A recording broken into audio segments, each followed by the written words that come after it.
విరూపాక్ష గుహ. విరూపాక్ష గుహలో మట్టి అడుసుతో కట్టిన ఆ అరుగు మీద పడుకున్నప్పుడు ఉన్న సుఖం రమణాశ్రమంలో ఉండట్లేదని భగవాన్ అంటూ ఉండేవారు.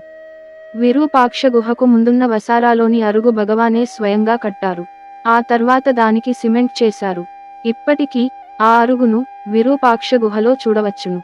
ఆ అరుగు కడుతూ ఉండగా క్రొత్తవారు ఎవరో వచ్చి, స్వామి ఎక్కడ అని భగవానే అడిగితే, ఎక్కడికో వెళ్లారని చెప్పి పంపారట కదా అని భగవాన్ని ఒక భక్తుడు అడిగితే, భగవాన్ ఇలా చెప్పారు.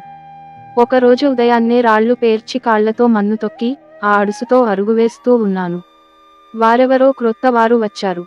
స్వామి ఎక్కడ అని నన్నే అడిగారు. నేను తప్ప అక్కడ మరెవ్వరూ లేరు. అందువల్ల నేనే బదులు చెప్పవలసి వచ్చింది. స్వామియా ఇప్పుడే ఎక్కడికో వెళ్లారు అన్నాను.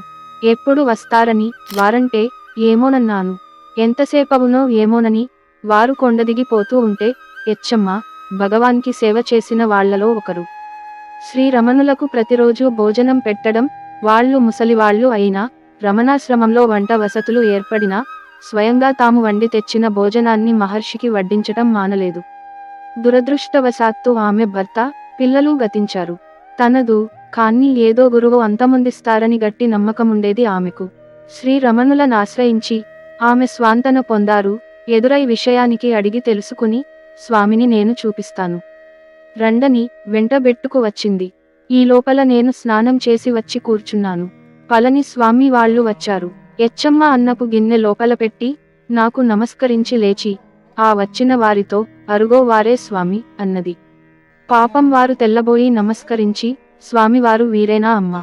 ఇంతకు ముందు మేము వచ్చినప్పుడు అరుగు కడుతున్నారు. ఎవరో ననుకుని, స్వామి ఎక్కడ అని అడిగాం. ఎక్కడికో వెళ్లారని సెలవిచ్చారు. నిజమేననుకుని వెనక్కు వచ్చాము అన్నారు. అదేమి స్వామి అలా మాయ మాటలు చెప్పి పంపారు పాపం అని ఎచ్చమ్మ నాతో జగడం పెట్టింది.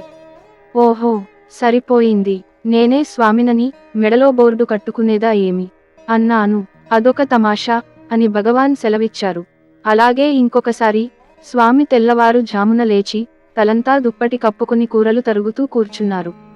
గిరి ప్రదక్షిణకి వెళ్లే వాళ్ళు స్వామిని ఎవరో అనుకోని, అయ్యా సోఫా మీద స్వామి లేరే, ఎక్కడున్నారు అని స్వామినే అడిగారు. దానికి వారు సమాధానంగా, ఇదిగో ఇప్పుడే అట్లా బయటికి వెళ్లారు, కొంచెం సేపుంటే వస్తారు అన్నారు.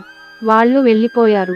ఇది అక్కడున్న వాళ్ళెవరో చూసి, అదేమి స్వామి అట్లా చెప్పి పంపారు అన్నారు. ఏం చేసేది, స్వామి ఎక్కడ అని స్వామినే అడిగితే, నేనే స్వామినని చెప్పుకునేదా ఏమి అన్నారు. ఆ విధంగా ఎన్నో సార్లు జరిగింది అని సెలవిచ్చారు శ్రీ భగవాన్.